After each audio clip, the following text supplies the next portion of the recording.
Hi guys and welcome back to the channel Deepak Yadav Education. Welcome to the Daily Hindu News and Editorial Analysis of 31st of May 2021. तो guys आज है तारीख 31 मई 2021 और है Monday. देखेंगे आज का the Hindu complete newspaper. The Hindu complete newspaper को एनालाइज करेंगे, बट लेक्चर में आगे बढ़ने से पहले अगर आप लोगों को ये कंप्लीट न्यूज़पेपर का पीडीएफ चाहिए तो क्या करना है, सबसे पहले डाउनलोड करना है टेलीग्राम और फिर जाकर सर्च बॉक्स में टाइप करना है Deepak Yadav education. As you can see guys आप लोगों को ये चैनल मिल जाएगा, इस पर क्लिक करना और जाकर इस चैनल को ज्वाइन कर लेना। देखो अगर आप लोगों को इस तरीके से ये चैनल नहीं मिलता है तो नीचे डिस्क्रिप्शन बॉक्स में आप सभी लोगों को टेलीग्राम का लिंक दिया गया है, वो लिंक इसी चैनल का है। जैसे आप उस पर क्लिक करोगे ऑटोमेटिकली ये चैनल ओपन हो जाएगा, इसको जाकर ज्वाइन कर लेना। नाउ ज्वाइन करने से फ़ायदा क्या होगा, यहाँ पर आपको डेली बेसिस पर द हिंदू न्यूज़पेपर मिल जाता है, डेली करंट अफेयर के वीडियो का पीडीएफ मिल जाता है, डेली बहुत सारे डिजिटल नोट्स मिल जाते हैं और ये सारी चीज़ें मिलती हैं बिल्कुल फ्री में, तो जाकर इसको ज़रूर ज्वाइन करना। नाउ बढ़ते हैं आगे, और आगे बढ़ने से पहले हमेशा की तरह हम लोग अपने लेक्चर को एक मैप के क्वेश्चन के साथ स्टार्ट करेंगे। तो आज आप सभी लोगों को मैप में जाकर देखना है सिएरा लियोन को कहाँ पर है ये एग्जैक्टली लोकेटेड, इंडिया के कंपैरिजन में कहाँ पर है, अच्छे से मैप में देखना। फिर आकर नीचे कमेंट सेक्शन में टाइप करना, जिससे कि आप लोग इसको लंबे समय तक याद रखने वाले हो। तो चलो शुरुआत करते हैं। देखो सबसे पहले आर्टिकल में बात करी गई है कि जो कोविड के केसेस हैं वो लगातार कम होते हुए नज़र आ रहे हैं, जो कि काफ़ी अच्छी बात है। नाउ अब ये आर्टिकल हमारे एग्जाम के पॉइंट ऑफ व्यू से तो इंपॉर्टेंट नहीं होता है, बट फिर भी एक छोटी सी इन्फॉर्मेशन हम लोग को होनी चाहिए। देखो अगर हम बात करें तो मई के या जो महीना चल रहा है, आज आखिरी दिन इस महीने का, इसकी शुरुआत में जो कोविड के केसेस हैं वो 3.5 लाख, एक दिन तो 4 लाख के आसपास भी केसेस निकल कर आ गए थे। नाउ अब कम होकर पिछले 24 घंटे के अंदर ये 1.5 लाख केसेस देखने को मिले हैं, काफ़ी अच्छी बात है ये। उसके साथ जो पॉजिटिविटी रेट है वो भी कम हुआ है, लेकिन अभी भी बहुत सारे स्टेट्स हैं जो कि काफ़ी ज़्यादा अफेक्टेड हैं, जैसे कि तमिलनाडु, कर्नाटका, केरला, यहाँ पर अभी भी काफ़ी ज़्यादा केसेस देखने को मिल रहे हैं। वो भी कम हो जाएंगे आने वाले टाइम पे। ये छोटी सी इन्फॉर्मेशन है, इसको ध्यान रखना। उसके बाद यहाँ पर आप देख पाओगे गवर्नमेंट ने एक्सपेंड कर दिया है अपनी क्रेडिट फैसिलिटी को। एक तरीके से एक स्कीम है जिसका नाम है emergency credit line guarantee scheme. ठीक है, अब यहाँ पर इसके थ्रू लोन्स प्रोवाइड करवाए जाएंगे ताकि जो ऑक्सीजन जनरेशन प्लांट्स हैं उनको लगाया जाए, ऑक्सीजन जनरेट करी जाए, ताकि जो ऑक्सीजन क्राइसिस देखने को मिलता है, ऑक्सीजन ना होने की वजह से लोगों की डेथ होती है, वो सिचुएशन ना देखने को मिले। तो ये भी एक काफ़ी बड़ा स्टेप उठाया जा रहा है। नाउ ये तो हो गई छोटी छोटी दो इन्फॉर्मेशन। यहाँ पे अभी हमारे एग्जाम के लिए कोई इंपॉर्टेंट नहीं आया है, जहाँ पे होगा मैं अभी आपको बता दूंगा आगे। नाउ उसके बाद नेक्स्ट आर्टिकल में आप देख पाओगे, ये वाला आर्टिकल काफ़ी दिनों से न्यूज़ के अंदर है। बात करी गई है मेहुल चौकसी के बारे में। देखो ये जो बंदा है ना, इसने काफ़ी बड़ा फ्रॉड किया है इंडिया का बैंक के साथ।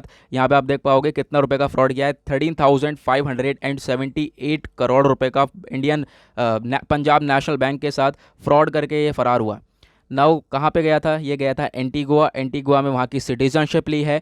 देन उसके बाद यहाँ पे अब क्या है कि अरेस्ट करा गया है, वहीं पर ही डोमिनिका में इसको अरेस्ट करा गया। अब यहाँ पे क्या सिचुएशन है कि इंडिया ने अपना एक जेट भेज दिया है ताकि जो है इसको वहाँ से लेकर आया जाए। तो ये पूरी कहानी आज के टाइम पर चल रही है और जल्दी ये इंडिया के अंदर देखने को मिलेगा।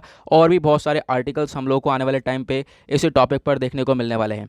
तो यहाँ पे 2-3 नाम हैं, 2-3 कंट्रीज़ हैं, ध्यान रखना। एक तो एंटीगुआ और बरबुदा, और दूसरा कंट्री का नाम है वो है डोमिनिका। ओके, इन दोनों का नाम ध्यान रखना क्योंकि एंटीगुआ की इसने सिटीजनशिप ली थी और साथ ही साथ जो डोमिनिका है यहाँ पर इसको अरेस्ट किया गया था। ओके, नाउ चलो मैं आपको मैप में दिखाई देता हूँ। तो ये है इंडिया का मैप, और फिर आप थोड़ा वेस्टर्न साइड पर जाओगे, मिडिल ईस्ट आएगा, फिर उसके बाद ये अफ्रीकन नेशंस आ गए, थोड़ा और इधर आओगे तो यूएसए आ गया ये। ठीक है, लेकिन यूएसए से आपको ईस्टर्न साइड पे जाना है। ये जो रीजन है जिसको हम लोग कैरिबियन सी बोलते हैं, यहीं पर ये आइलैंड कंट्री देखने को मिलेगी। थोड़ा सा जूम करेंगे, यहाँ पे आप देख पाओगे ये है डोमिनिका। ओके, उसके बाद हमने देखा था एंटीगुआ और बरबुदा, वो यहाँ पर है, यहाँ की सिटीजनशिप ली गई, यहाँ पर अरेस्ट किया गया। नाउ अब जो है इसको वहाँ से इंडिया वापस लेकर आया जाएगा। ओके, आई होप आपको ये अच्छे से मैप में दिख गया है। नाउ आगे बढ़ते हैं। नाउ यहाँ पे आता है एक और इम्पॉर्टेंट आर्टिकल। देखो दिल्ली हाई कोर्ट जो है आज के दिन, यानी आज मंडे है, तो आज के दिन अपना वर्डिक्ट देने वाला है, अपना ओपिनियन देने वाला है सेंट्रल विस्टा वर्क को लेकर। तो ये आज को होगा ये सब काम। तो हुआ क्या है, जो सेंट्रल विस्टा प्रोजेक्ट है ये काफ़ी ज़्यादा न्यूज़ के अंदर देखने को मिला। क्यों? क्योंकि ये बोला जा रहा था जैसे जैसे कोविड के केसेस बढ़ रहे हैं, हम लोग सेंट्रल विस्टा प्रोजेक्ट के ऊपर भी काम कर रहे थे। तो ये नहीं करना चाहिए था, पहले अपने कंट्री के अंदर कोविड के ऊपर ध्यान दो, उसके बाद सेंट्रल विस्टा प्रोजेक्ट के ऊपर ध्यान देना था। लेकिन अभी उसी चीज़ के ऊपर यहाँ पर ये ओपिनियन देने वाला है दिल्ली हाई कोर्ट। आज ये सब काम होगा तो ये ओपिनियन कल वापस से न्यूज़पेपर के अंदर आएगा कि क्या बोला गया है, उसको हम डिस्कस करेंगे। लेकिन उससे पहले मैं आपको बता दूं ये सेंट्रल विस्टा प्रोजेक्ट है क्या, ये हमारे एग्जाम के पॉइंट ऑफ व्यू से बहुत ही ज़्यादा रेलेवेंट होने वाला है। नाउ देखो इस पिक्चर में आपको ये पूरा का पूरा प्रोजेक्ट अच्छे से क्लियर हो जाएगा। सेंट्रल विस्टा प्रोजेक्ट कहाँ पे बनाया जा रहा है, अभी भी बहुत सारे लोगों को नहीं मालूम होगा और बहुत सारे लोगों को मालूम चल गया होगा। तो आपने सुना होगा कि हमारी नई पार्लियामेंट की बिल्डिंग बन रही है, वो भी इसी प्रोजेक्ट के अंडर में आती है। दिल्ली जाओगे तो दिल्ली में आपको इंडिया गेट देखने को मिलेगा। इंडिया गेट से बिल्कुल सामने अगर देखोगे तो 3 किलोमीटर दूर पर राष्ट्रपति भवन देखने को मिलेगा। तो ये जो 3 किलोमीटर का रास्ता है ना, इसको राजपथ बोला जाता है। अब ये पूरा का पूरा रास्ते पे चीज़ों को डेवलप किया जा रहा है। जैसे कि अभी यहाँ पर आप देख पाओगे, जब राष्ट्रपति भवन तक जाओगे तो यहाँ पर हमारी पुरानी वाली पार्लियामेंट की बिल्डिंग देखने को मिलेगी। मतलब कि जो आज के टाइम पर पार्लियामेंट है वो वहीं पर है। अब उसके बराबर में एक नया पार्लियामेंट बनाया जाएगा, ये हमारा सेंट्रल विस्टा प्रोजेक्ट में आता है। उसके बाद और क्या बनाया जाएगा, जो कॉमन सेंट्रल सेक्रेटेरिएट है यानी कि ये वाले हिस्से हैं ये बनाए जाएंगे। उसके बाद यहाँ पे आप देख पाओगे जो न्यू रेजिडेंस है, मतलब कि जो हमारे प्राइम मिनिस्टर का रेजिडेंस बनने वाला है, वाइस प्रेसिडेंट का रेजिडेंस बनने वाला है, कहाँ पर, ये राष्ट्रपति भवन के साइड में आप लोग देख पाओगे दोनों तरफ। उसके बाद जो हमारे प्राइम मिनिस्टर ऑफिस है उसकी भी नई बिल्डिंग यहाँ पर बनेगी। तो ये पूरा का प्रोजेक्ट है, इसको हम लोग दोबारा से रीडेवलप कर रहे हैं। इसके अंदर जो कॉस्ट है वो 20,000 करोड़ के आसपास बताई जा रही है, हो सकता है बढ़ जाए। ठीक है, ये जो प्रोजेक्ट होते हैं इसके अंदर कॉस्ट बढ़ती घटती रहती है। तो ये सेंट्रल विस्टा प्रोजेक्ट है, आई होप आपको ये पता चल गया होगा ये क्या है बेसिकली। चलो आगे बढ़ते हैं नेक्स्ट आर्टिकल की तरफ। नाउ यहाँ पे नेक्स्ट आर्टिकल बात करता है, देखो जो मन की बात प्रोग्राम हुआ है इसमें हमारे प्राइम मिनिस्टर मोदी जी ने काफ़ी सारी बातें बोली हैं। इनके द्वारा बोला गया जो इंडिया है वो डेफिनेटली जीत हासिल करेगा कोविड-19 के ऊपर, काफ़ी कुछ कर चुका है, आने वाले टाइम पे हम लोग और भी कुछ करने वाले हैं। ठीक है, ऐसा यहाँ पे इनके द्वारा और भी बातें बोली गई हैं। ठीक है, अभी आपको मालूम होगा 7 वर्ष पूरे हो चुके हैं हमारे इन प्राइम मिनिस्टर को, तो उसी के अवसर पर ये सब कुछ यहाँ पे बताया गया। और देखो वायरस से अभी हम लड़ रहे हैं, हमारी जितनी कैपेसिटी है उससे ज़्यादा अच्छी तरीके से लड़ रहे हैं।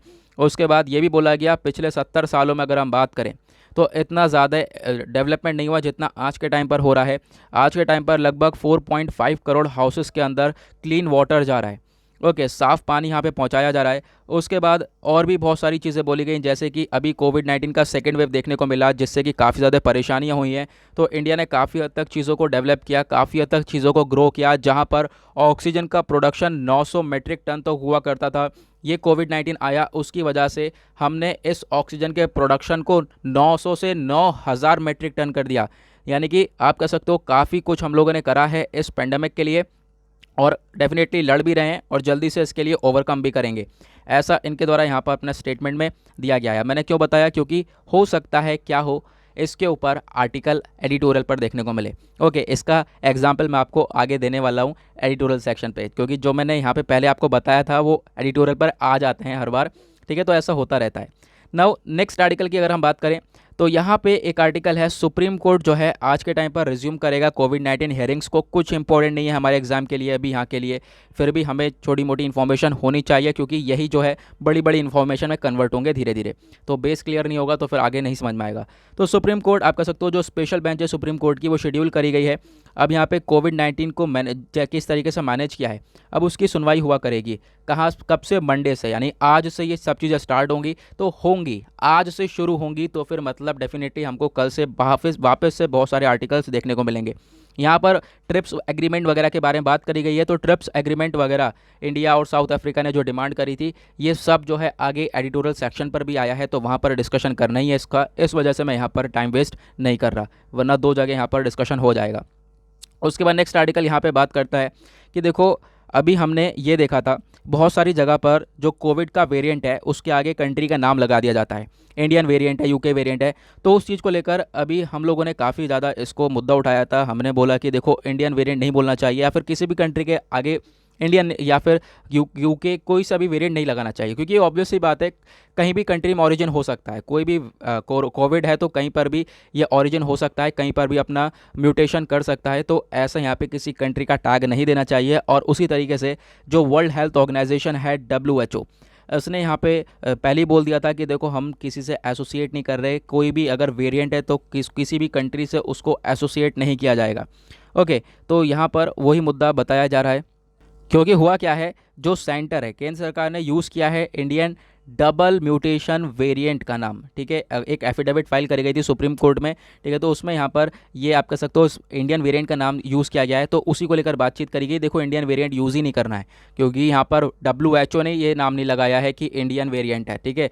ये चीज़ें काफ़ी मतलब बहुत सारे लोगों को हर्ट भी करती हैं, क्योंकि बहुत सारी रिपोर्ट्स हाल ही में ये बता रही थी, क्योंकि बहुत सारे लोगों ने ऑब्जेक्शन उठाया इस चीज़ को लेकर कि किसी भी कंट्री के आगे, किसी भी कोविड वेरिएंट के आगे किसी भी कंट्री का नाम नहीं होना चाहिए, क्योंकि ये आम सी बात है, किसी भी कंट्री के अंदर म्यूटेशन हो सकता है, कहीं पर भी काफ़ी बदलाव हो सकते हैं, तो उसको कंट्री का नाम नहीं देना चाहिए ना। उसके बाद नेक्स्ट आर्टिकल, यहाँ पे बड़े बड़े डॉक्टर्स हैं, एक्सपर्टीज़ हैं, उनका कहना यह है जो वैक्सीनेशन है वही आज के टाइम पर एकमात्र सॉल्यूशन है अगर हमें कोविड-19 से फाइट अप करना है तो। उसके बाद यहाँ पर आप देख पाओगे एग्रेसिव लिबरलाइज्ड जो वैक्सीनेशन प्रोग्राम आज के टाइम पर ये काफ़ी बढ़िया तरीके से चल रहे हैं और चलाने भी हैं, ताकि हम लोग जो है कोविड से लड़ सकें, क्योंकि यही एकमात्र सॉल्यूशन है, ऐसा यहाँ पे डॉक्टर्स बोल रहे हैं। अभी तक हम लोग जो है 21 करोड़ के आसपास पॉपुलेशन को वैक्सीनेशन प्रोवाइड करवा चुके हैं, और अभी यहाँ पर ये जारी है। अब हम लोग उसको ज़्यादा रैंप अप करने वाले हैं, लगभग जुलाई अगस्त से देख पाएंगे हम लोग, और तेज़ी से वैक्सीनेशन को बढ़ाया जाएगा। ओके, तो यहाँ पर वो छोटी सी इन्फॉर्मेशन है, और क्या क्या बताया गया, जैसे कि आपको वैक्सीनेशन के साथ साथ छोटी मोटी जो भी यहाँ पे प्रिकॉशंस है वो भी लेते रहो, जैसे कि मास्क वगैरह है वो भी लगाते रहो, तो वो जनरल सी बातें हैं। उसके बाद एक और चीज़ ये बताई गई है, देखो अगर कोविड का थर्ड वेव आता है, अभी तो कोविड का थर्ड वेव नहीं देखने को मिला है, तो उसमें बच्चों के लिए काफ़ी ज़्यादा नुकसान होगा, चिल्ड्रंस के ऊपर यहाँ पर काफ़ी सारे प्रॉब्लम्स देखने को मिल सकती हैं अगर ये थर्ड वेव आता है, तो उसकी वजह से अपने बच्चों को अभी से ट्रेन करना चालू कर दो, एक साफ़ सफाई में रखो, और उनसे बोलो कि वो बाहर ना जाएँ, अगर खासकर अगर वो बीमार हैं तो।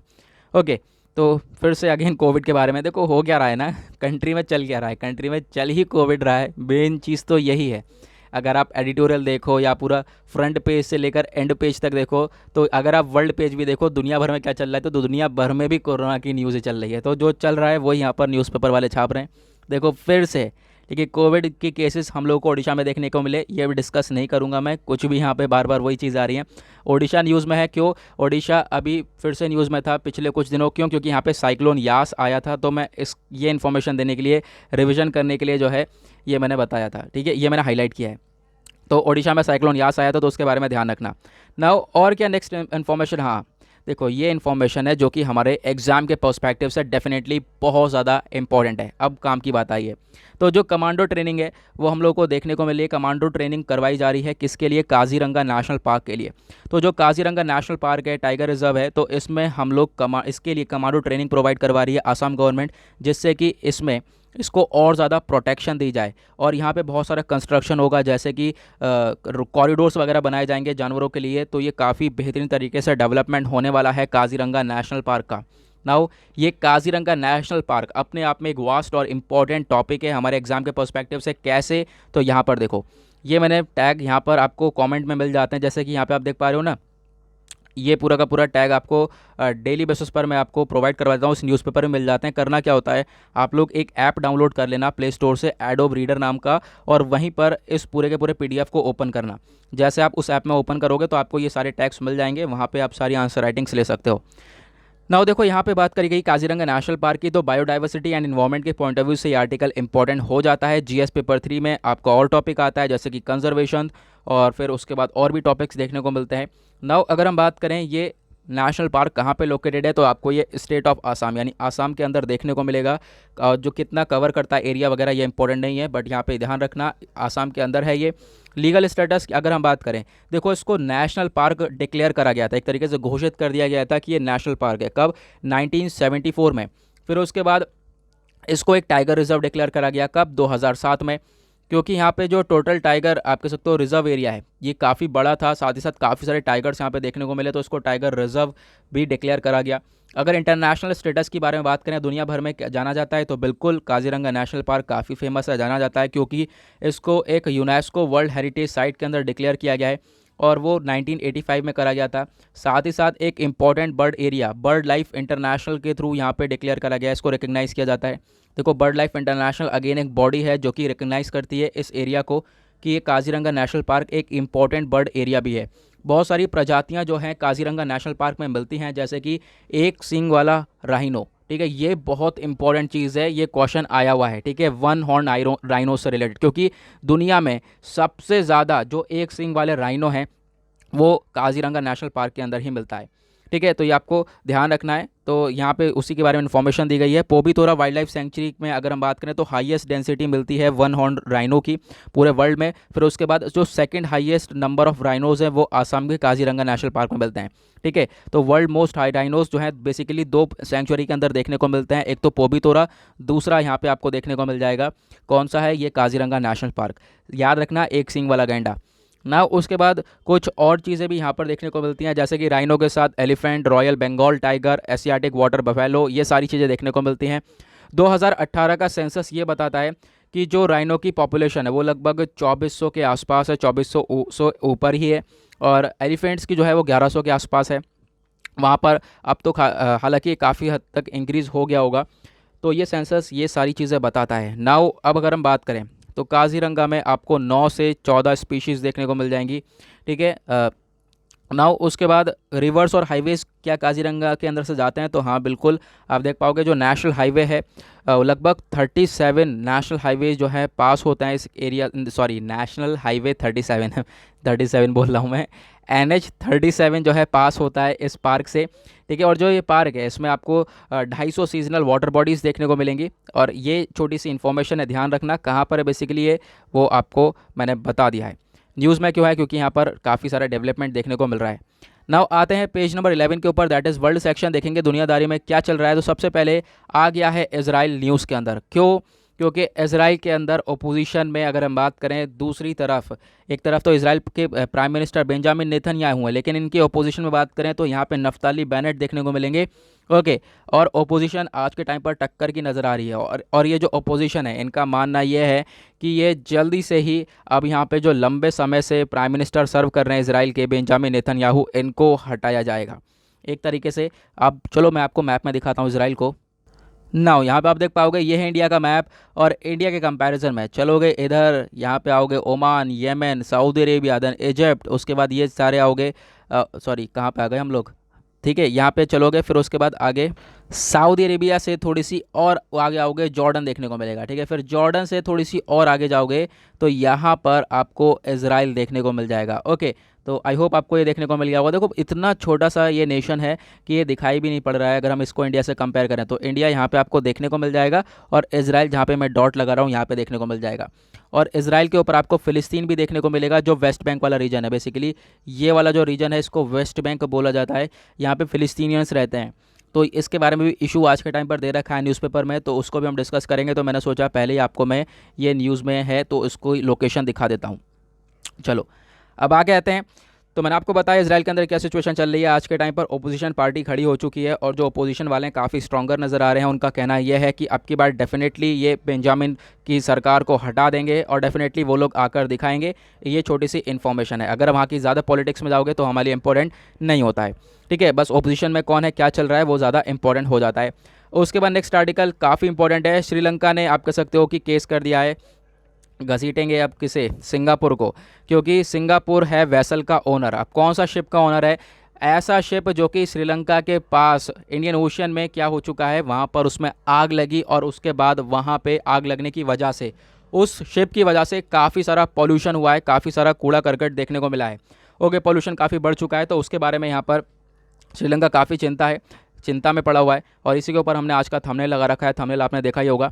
तो श्रीलंका की अथॉरिटीज़ यहाँ पर ये बोल रही हैं संडे में कि ये लोग सीव करने वाली हैं जो सिंगापुर को, क्योंकि सिंगापुर ही इस कार्गो का ओनर है। यहाँ पे आप देख सकते हो ये शिप कुछ इस तरीके का है, यहाँ पे आग लग गई है शिप के अंदर। आप देख पाओगे किस तरीके से पानी छिड़का जा रहा है, और इसमें काफ़ी सारे कंटेनर्स थे, और क्या क्या सामान था, प्लास्टिक का बहुत सारा सामान था अगर हम बात करते हैं तो। और देख पाओगे जो शिप है इसका नाम है MV एक्सप्रेस पर्ल करके नाम इसका है दिया गया है, जो कि लगभग 25 टन नाइट्रिक एसिड को लेकर जा रहा था, और प्लास्टिक रॉ मटेरियल्स थे बहुत सारे। लेकिन अब यहाँ पे आग लगने की वजह से सब कुछ बर्बाद हो चुका है। बहुत सारे जो कार्गो ये आप कह सकते हो कंटेनर्स हैं वो सब ओशन के अंदर भी गिर चुके हैं। तो यहाँ पर उसके बारे में छोटी सी इन्फॉर्मेशन है। नाउ उसके बाद नेक्स्ट आर्टिकल में बात करेगी है ब्राज़ील के अंदर आज के टाइम पर बहुत सारा प्रोटेस्ट देखने को मिल रहा है। नाउ मैप में ब्राज़ील को देखते हैं।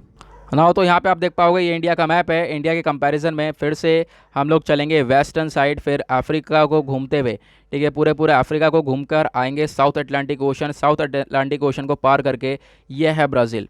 ओके, ब्राज़ील के अंदर सबसे दुनिया का सबसे बड़ा फॉरेस्ट अमेज़न फॉरेस्ट भी देखने को मिल जाता है।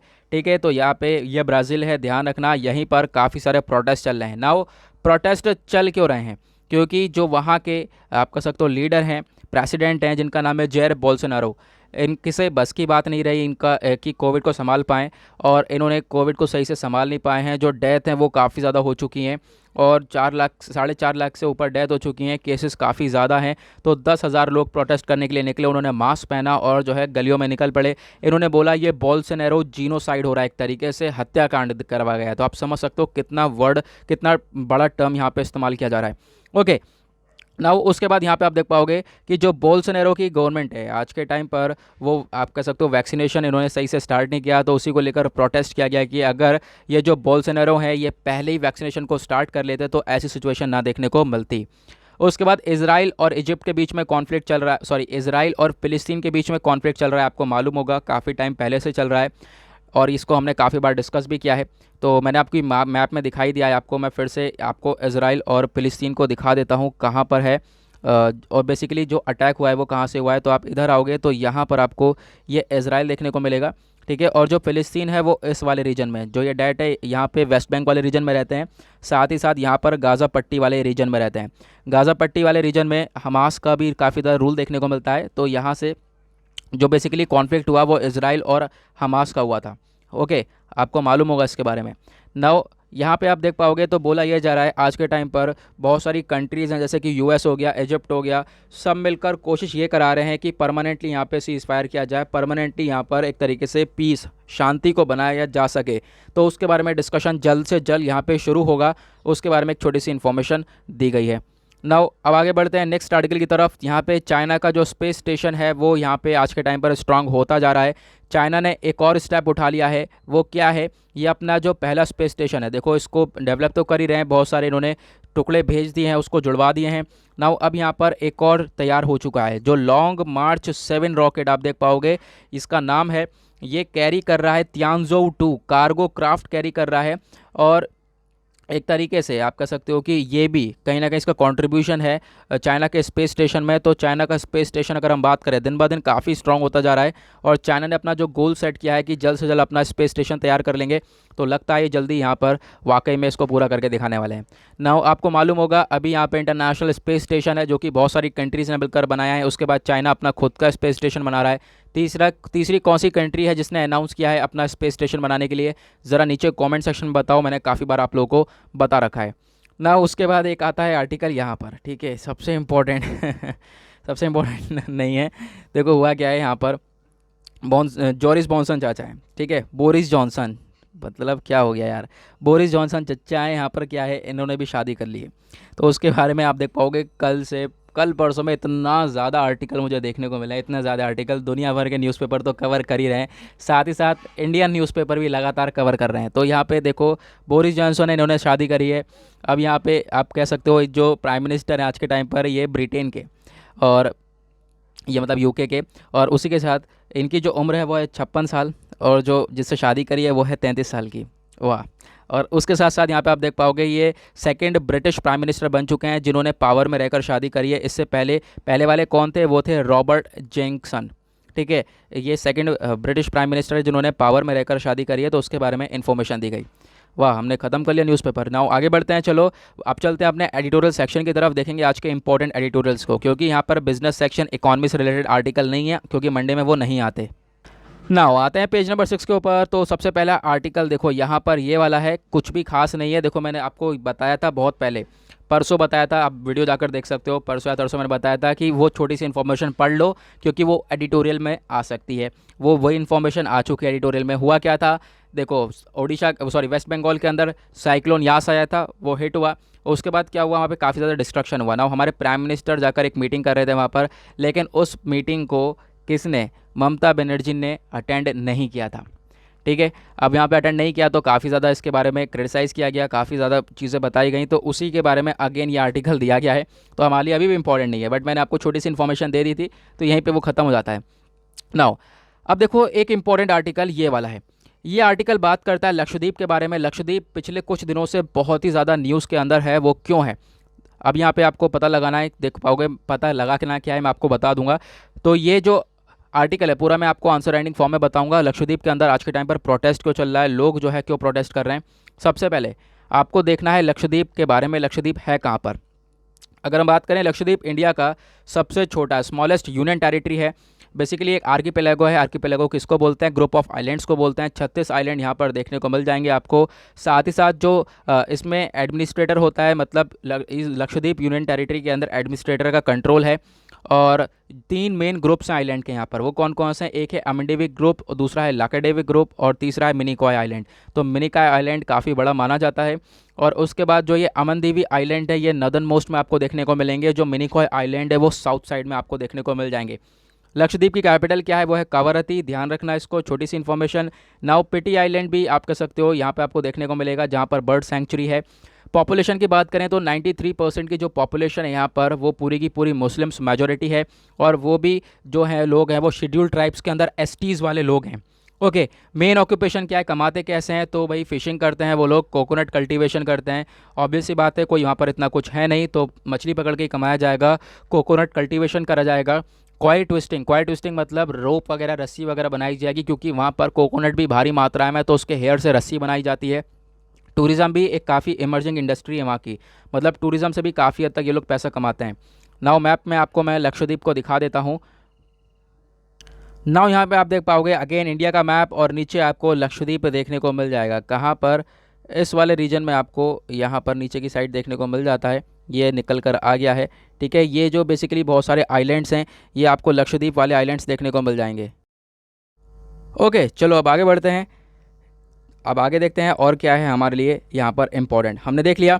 नाउ अब यहाँ पे प्रोटेस्ट क्यों चल रहा है, प्रोटेस्ट यहाँ पे आप देख पाओगे क्योंकि वहाँ पे एक रेगुलेशन लाया गया है। अभी आर्टिकल आपका जीएस पेपर 2 जीएस पेपर 3 के पॉइंट ऑफ व्यू से इंपॉर्टेंट है। अब वहाँ पर डेवलपमेंट की बात करी जा रही है और नाम है draft Lakshadweep development authority regulation 2021। तो ये ड्राफ्ट है जिसमें लक्षद्वीप के अंदर डेवलपमेंट करने की बात करी गई है।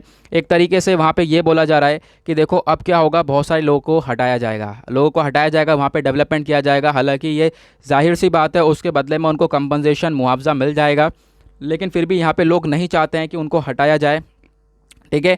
लोग बिल्कुल भी नहीं चाहते कि बाहर से कोई आकर उनके लिए इंटरफेयर करे। जो डेवलपमेंट करने की बात करी जा रही है, बहुत सारी चीज़ें बनाई जाएंगी वहाँ पर, जैसे कि roads, ring roads, major streets, railway, trams, airport, ये सारी चीज़ें बनाने की बात करी जा रही है, बट लोग इससे खुश नहीं हैं। अब यहाँ पे 3 चीज़ें हैं जिससे की वजह से नाराज़ हैं। 3 चीज़ें मैंने आपको बता दिया। पहला तो जो ये ड्राफ्ट है लक्षद्वीप डेवलपमेंट अथॉरिटी को लेकर, इसकी वजह से नाराज़ हैं। दूसरा यहाँ पे आप कह सकते हो इसकी वजह से क्यों नाराज़ है, क्योंकि लोगों को उनकी प्रॉपर्टी से हटा दिया जाएगा, रिलोकेट किया जाएगा।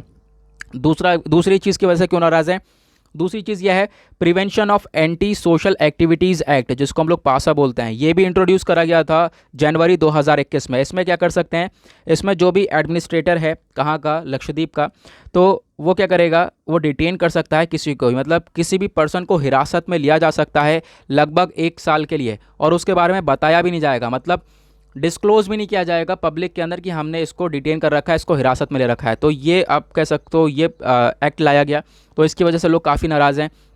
उसके बाद एट दी लास्ट यहाँ पे ये भी बात करी गई है, बहुत सारे लोगों को आप कह सकते हो कि डिस्क्वालीफाई किया जाएगा। जो ड्राफ्ट पंचायत नोटिफिकेशन है, जहाँ पर जो मेंबर हैं जिनके पास, अगर ड्राफ्ट पंचायत नोटिफिकेशन में ये बताया गया ऐसे मेंबर जिनके पास 2 से ज़्यादा बच्चे हैं उनको डिस्क्वालीफाई कर दिया जाएगा इस ड्राफ्ट पंचायत मेंबर्स में, ड्राफ्ट पंचायत के मेंबर बनने से।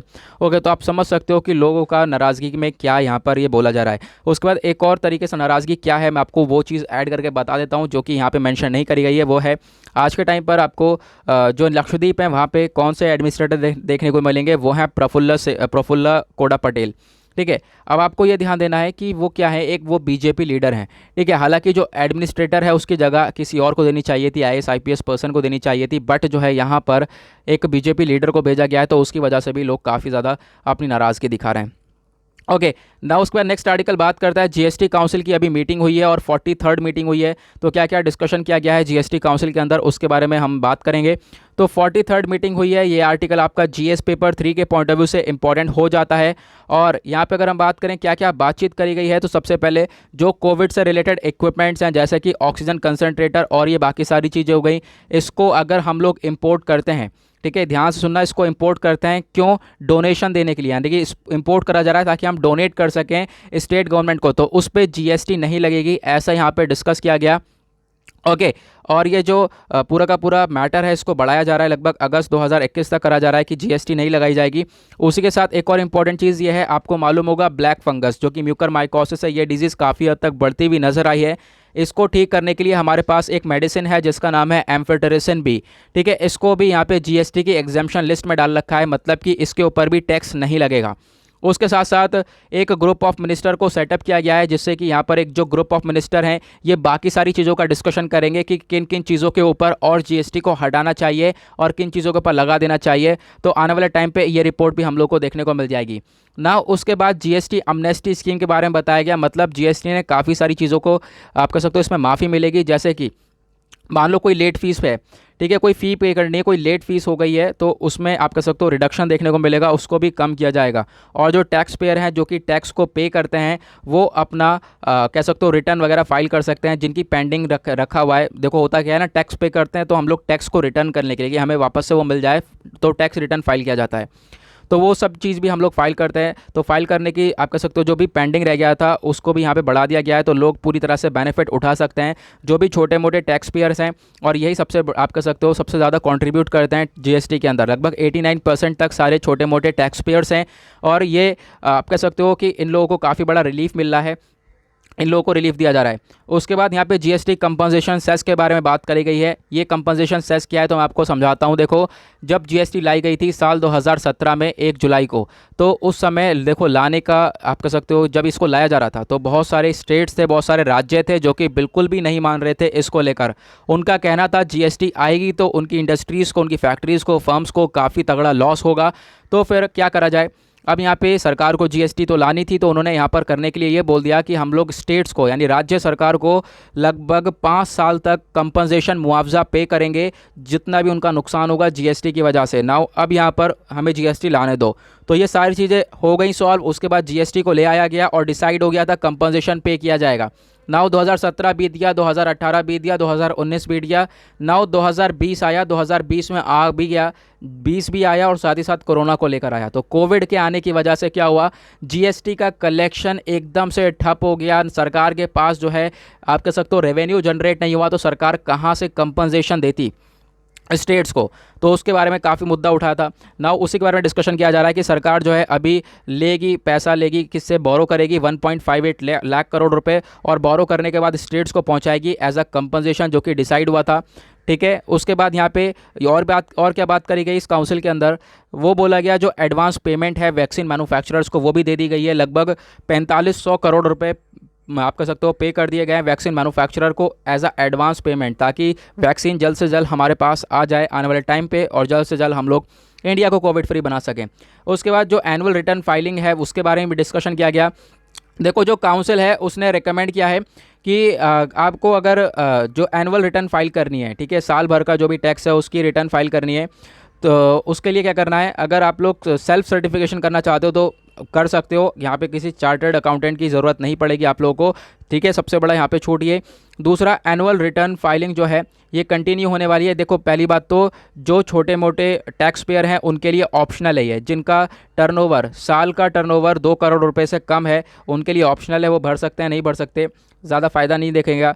उसके बाद ये एनुअल रिटर्न टैक्स फाइल किसको भरनी चाहिए, जिनका टर्नओवर 5 करोड़ से ऊपर है, 5 करोड़ है, 5 करोड़ से ऊपर है, तो उनको यहाँ पे भरना चाहिए ये वाला टर्नओवर, ये वाली फाइल। तो उसके बारे में बात करी गई है। नाउ हमने ये सब कुछ डिस्कस किया, ये सब बातें जीएसटी काउंसिल के मीटिंग में हुई हैं, लेकिन जीएसटी काउंसिल की मीटिंग क्या होती है भाई, ये तो देखा ही नहीं हमने। जीएसटी काउंसिल कहाँ पर है, ये अपने आप में एक बहुत इंपॉर्टेंट टॉपिक है।